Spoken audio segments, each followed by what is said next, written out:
Hello everyone, I'm Dr. Ashish Reddy, consultant microsurgical andrologist, Andronine Hospitals, Begumpet, Hyderabad. ఈరోజు మనం discuss చేసే topic వారికోసీల్ ఉన్న వాళ్ళందరూ సర్జరీ చేయించుకోవాలా, వారికోసీల్ ఉంటే దానివల్ల మీకు ఇన్ఫర్టిలిటీ వస్తుందా, వారికోసీల్ ఉంటే దానివల్ల ఇంకేమైనా ప్రమాదాలు ఉన్నాయా, దాని గురించి డిస్కస్ చేస్తున్నాం. మొదటిగా వారికోసీల్ అంటే మీకు వృషణాలకి అంటే మీ టెస్టిస్కి సప్లై చేసే వెజల్స్ ఎప్పుడైనా సైజు కాస్త పెద్దగా అయిపోతే దాన్ని వారికోసిల్ అంటాము.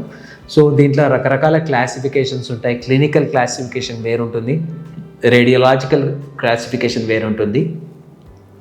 సో ఎనీ క్లాసిఫికేషన్ ప్రకారం గ్రేడ్ 1, గ్రేడ్ 2 వారికోసిల్స్ ఉంటే మనం భయపడాల్సిన అవసరం లేదు.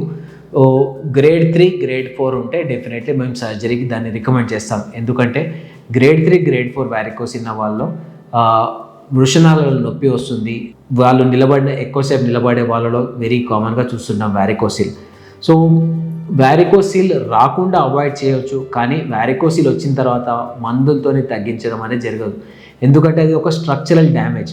సో వెయిన్స్ అనేది ఎప్పుడైనా మనకి సైజ్ పెరిగిపోతే అది స్ట్రక్చరల్ డ్యామేజ్, దీంట్లో ఫంక్షనల్ ప్రాబ్లం ఏం లేదు.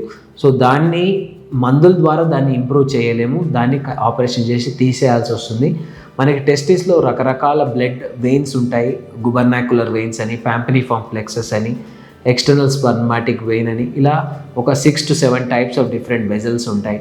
సో దాంట్లో ఏదైతే మనకి స్పాయిల్ అయిందో చూసుకొని దాన్ని ఒక మైక్రోస్కోప్ కింద ఐడెంటిఫై చేసి దాన్ని ఒక మైక్రో సర్జరీ చేస్తాము. దానివల్ల మనకి ఫర్టిలిటీ అవుట్కమ్స్ బాగుంటాయి.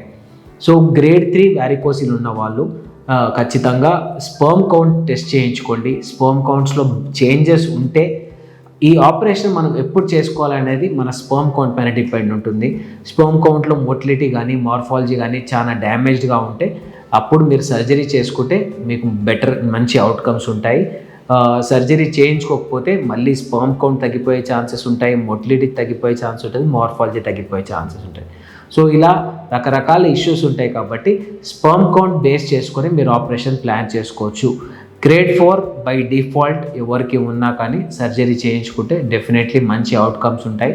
సో వారికోసిల్ ఉన్న వాళ్ళు అందరికీ ఫర్టిలిటీ ప్రాబ్లమ్స్ ఉంటాయంటే అలా డెఫినెట్లీ అవ్వదండి.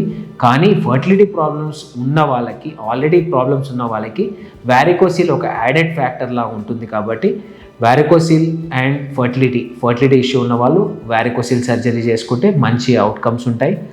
లేదు స్పర్మ్ కౌంట్ నార్మల్ ఉంది, అంతా బాగుంది, నొప్పి లేదు, నిలబడ్డ నొప్పి లేదు, కూర్చున్న నొప్పి లేదు అనుకుంటే మాత్రం డెఫినెట్లీ ఆపరేషన్ అవసరం లేదు.